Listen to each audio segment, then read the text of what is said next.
স্বাস্থ্য দপ্তরের threat culture মূল অভিযুক্ত এসপি দাসের মেয়েকে এবার বদলি করা হলো। ইনস্টিটিউট অফ সাইকিয়াট্রি থেকে বদলি এসপি দাসের মেয়ে রিয়াল দাসকে। ইনস্টিটিউট অফ সাইকিয়াট্রি চিকিৎসক শিক্ষক পদে ছিলেন রিয়াল দাস, তাকে এবার বদলি করা হলো। সেখান থেকে সাধারণ চিকিৎসক পদে বদলি করা হয়েছে এসপি দাসের মেয়েকে। জিলাম করঞ্জয় আমাদের প্রতিনিধি রয়েছেন আমাদের সঙ্গে। জিলাম, একেবারে আরজিকর আন্দোলনের সময় থেকে স্বাস্থ্য দপ্তরের বিরুদ্ধে যে থ্রেট কালচারের অভিযোগ সামনে এসেছিল, এসপি দাসের মেয়েকে যে বদলি করা হয়েছে, কি রয়েছে নির্দেশে? নির্দেশে যেটা উল্লেখ করা হয়েছে যে তাকে অ্যাসিস্ট্যান্ট প্রফেসর চিকিৎসক শিক্ষক যে পদে তিনি ছিলেন ইনস্টিটিউট অফ সাইকিয়াট্রিতে, যে জায়গায় তার পোস্টিং ছিল সেখান থেকে তাকে সরিয়ে আনা হলো, তাকে জেনারেল মেডিকেল সার্ভিসে নিয়ে আসা হলো, অর্থাৎ সাধারণ চিকিৎসক সার্ভিস যেটা রয়েছে সেখানে তাকে বদলি করা হলো। তবে কোন জায়গায় বদলি করা হলো সেই জায়গার কথা এখনও উল্লেখ করা হয়নি। এই বিষয়ে যেটা স্বাস্থ্য দপ্তর সূত্রে জানা যাচ্ছে যে এই জায়গা থেকে তার এই পদে নিযুক্ত হওয়ারই কোনো তার যোগ্যতা ছিল না, শিক্ষাগত যোগ্যতা ছিল না। স্বাস্থ্যমন্ত্রী শারদত্ত মুখোপাধ্যায়কে আমরা এই বিষয়ে প্রতিক্রিয়া জানতে চাইলে তিনি বলেন যে এই যে পদে তিনি ছিলেন শিক্ষক চিকিৎসক, সেই পদে রিয়াল দাসের নিয়োগ হওয়া বা তাকে স্থানান্তরিত করা, তাকে সেই বিষয়টাই সঠিক ছিল না। ফলে তার যোগ্যতা অনুযায়ী যেখানে তিনি থাকা উচিত সেরকম জেনারেল মেডিকেল সার্ভিসে তাকে স্থানান্তরিত করা হয়েছে।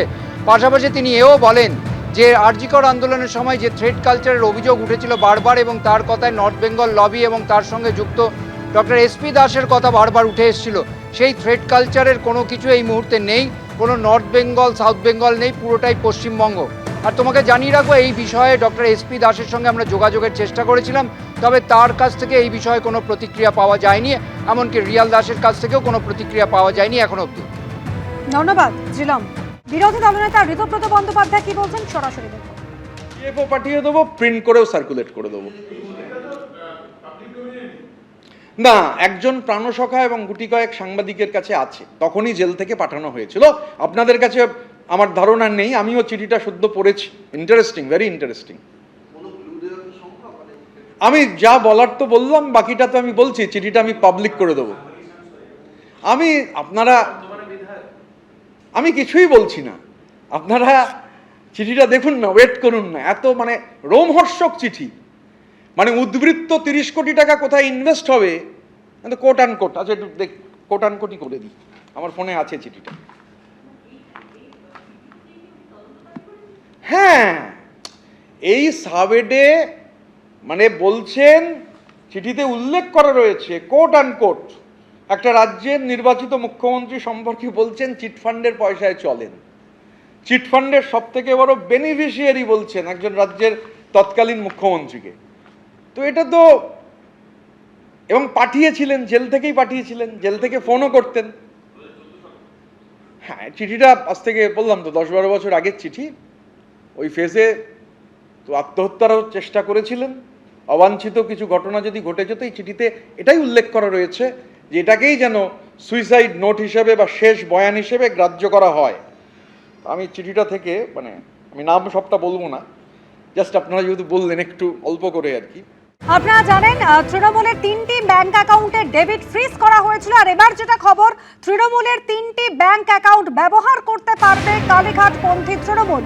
শুধুমাত্র দৈনন্দিন কাজকর্মের জন্য ব্যবহার করা যাবে এই অ্যাকাউন্টগুলি। আর কি খবর রয়েছে, আমাদের প্রতিনিধি সৌভিক মজুমদার রয়েছেন আমাদের সঙ্গে। সৌভিক, কি শর্তে 3টি ব্যাংক অ্যাকাউন্ট ব্যবহার করার নির্দেশ দেওয়া হয়েছে কালীঘাট তৃণমূলকে, কি বললো আদালত? দেখো, প্রথম শর্তে বলা হয়েছে যে এই 3টি ব্যাংক অ্যাকাউন্ট ব্যবহার করার জন্য কলকাতা হাইকোর্ট একজন স্পেশাল অফিসার নিযুক্ত করেছেন, এবং এই স্পেশাল অফিসার হলেন কলকাতা হাইকোর্টের অবসরপ্রাপ্ত বিচারপতি সুব্রত তালুকদার। অর্থাৎ বিচারপতি সুব্রত তালুকদারের পর্যবেক্ষণে এবং নজরদারিতে এই যে 3টি ব্যাংক অ্যাকাউন্ট আছে, এই 3টি ব্যাংক অ্যাকাউন্ট কালীঘাট তৃণমূলের যারা নেতৃত্ব রয়েছেন তারা ব্যবহার করতে পারবেন। এবং শর্ত হিসেবে বলা হয়েছে শুধুমাত্র দৈনন্দিন যে কার্যকলাপ রয়েছে এবং যে আইনি খরচা রয়েছে সেই খরচাটাই কিন্তু এই 3টি ব্যাংক অ্যাকাউন্ট থেকে করা যাবে। এবং যারা অনুমোদিত এবং স্বীকৃত যারা স্বাক্ষরকারী আছেন সেই ধরনের দুজন ব্যক্তি তারা কিন্তু চেকে সই করবেন এবং তারপরে সেই চেক কিন্তু মাননীয় অবসরপ্রাপ্ত বিচারপতি সুব্রত তালুকদারের কাছে পাঠাতে হবে। মাননীয় বিচারপতি তালুকদার তিনি সেই চেকগুলি ভেরিফাই করে দেখে তিনি সই করলে তারপর সেই চেক ব্যাংকে জমা হবে এবং সেই ব্যাংক অ্যাকাউন্ট থেকে টাকা তারপরে ট্রান্সফার হবে। তার আগে পর্যন্ত কোনো ধরনের ট্রান্সফার হবে না এবং খুব স্পষ্ট করে বলা হয়েছে কোনো ধরনের বড় বা ছোট আর্থিক লেনদেন যেগুলো কিনা দৈনন্দিন আর্থিক লেনদেন নয়, সেগুলো কিন্তু এই ব্যাংক অ্যাকাউন্ট থেকে করা চলবে না। সেই নির্দেশ কলকাতা হাইকোর্টের তরফ থেকে দেওয়া হয়েছে এবং এই মামলার যে ইনভেস্টিগেশন চলছে সেই ইনভেস্টিগেশন তার মতো করেই চলবে এবং এক্ষেত্রে সমস্ত পার্টিকে সমস্ত রকমভাবে সহযোগিতা করতে হবে, অর্থাৎ তদন্তকারী আধিকারিকরা যে সহযোগিতার কথা বলবেন সেই সহযোগিতা কিন্তু করতে হবে। এই শর্ত কলকাতা হাইকোর্টের তরফ থেকে দেওয়া হয়েছে। আপাততভাবে 30শে সেপ্টেম্বর পর্যন্ত এই নির্দেশটা বহাল থাকবে।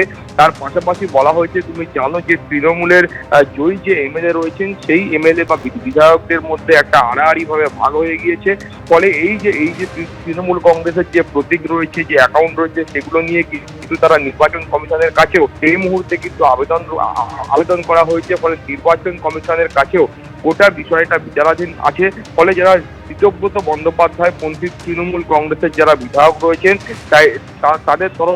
তাদেরকে কিন্তু এই অধিকার দেওয়া হয়েছে যে নির্বাচন কমিশনের তরফ থেকে যা সিদ্ধান্ত নেওয়া হবে সেই সিদ্ধান্ত নিয়ে তারা কলকাতা হাইকোর্টকে অবগত করতে পারবেন। সেই নির্দেশও কলকাতা হাইকোর্টের তরফ থেকে দেওয়া হয়েছে। এর পাশাপাশি তোমাকে বলবো যে মাননীয় বিচারপতি সৌগত ভট্টাচার্যের যে পর্যবেক্ষণ, সেই পর্যবেক্ষণ কিন্তু অত্যন্ত গুরুত্বপূর্ণ। সেখানে বলা হয়েছে যে একেবারে 18ই জুন এই অভিযোগ দায়ের করা হলো এবং তৃণমূল বিধায়ক অভিযোগ দায়ের করলেন এবং 19শে জুনের মধ্যে অ্যাকাউন্ট ফ্রিজ হয়ে গেল। এই দ্রুততা কিন্তু পুলিশের তরফ থেকে সাধারণভাবে দেখা যায় না। এই পর্যবেক্ষণও কলকাতা হাইকোর্টের তরফ থেকে দেওয়া হয়েছে। ধন্যবাদ শোভিত। এদিকে 100 কোটি টাকার প্রতারণা এবং তছরূপ মামলায় ইডি অভিযান। দুর্গাপুর, রানাঘাট, হাওড়া সহ রাজ্যের 10টি জায়গায় তল্লাশি।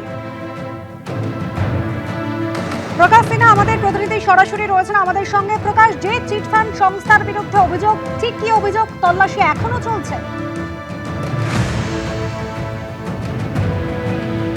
একদমই, তল্লাশি এখনো চলছে। জারা ডোভিক চিটফান্ড কোম্পানি এবং তার বিরুদ্ধে অভিযোগ যে বাজার থেকে বেআইনিভাবে 100 কোটি টাকা তোলা হয়েছে বেআইনি স্কিম দেখিয়ে। এবং আজকে সকাল থেকেই ইডি সূত্রের খবর তারা পৌঁছে গেছেন দুর্গাপুর, রানাঘাট, হাওড়ার একাধিক জায়গায়, কলকাতায় তারা রয়েছেন। 10টি টিম আলাদাভাবে তল্লাশি অভিযান চালাচ্ছে। 100 কোটি টাকা কোথায় গেল? মূলত ইডি আধিকারিকরা দেখার চেষ্টা করছেন যে এই 100 কোটি টাকা কোনোভাবে কোনো প্রভাবশালীর কাছে পৌঁছে গিয়েছিল কিনা, যারা দিনের পর দিন এই চিটফান্ড কোম্পানিকে প্রোটেকশন দিয়েছে। এবং দ্বিতীয় দেখার চেষ্টা করছে ইডি আধিকারিকরা যে কোনোভাবে এই 100 কোটি টাকা দিয়ে বেনামি কোনো সম্পত্তি বানানো হয়েছে কিনা। অর্থাৎ চিটফান্ড কোম্পানির বিরুদ্ধে ফের ইডির অভিযান এবং আজকে সকাল থেকেই ম্যারাথন তল্লাশি অভিযান চলছে।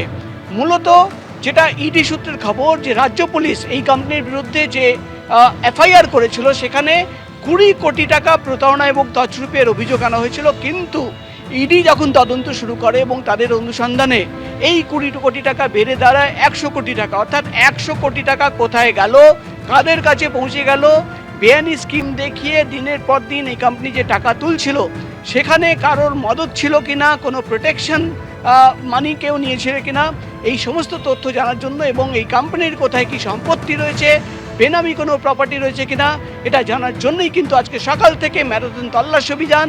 এবং এবার দেখার বিষয় হবে যে এই তল্লাশি অভিযানে দিনের শেষে আর কি তথ্য সামনে আসলো বা কি তথ্য প্রমাণ বেরিয়ে আসলো। ধন্যবাদ। শুরুতেই যে খবরে নজর রাখবো, পুরো নিয়োগ দুর্নীতি মামলায় প্রথম চার্জশিট পেশ করল এনফোর্সমেন্ট ডিরেক্টরেট। গ্রেপ্তারির পর এবার প্রাক্তন মন্ত্রী সুজিত বসু, তার নাম রয়েছে চার্জশিটে।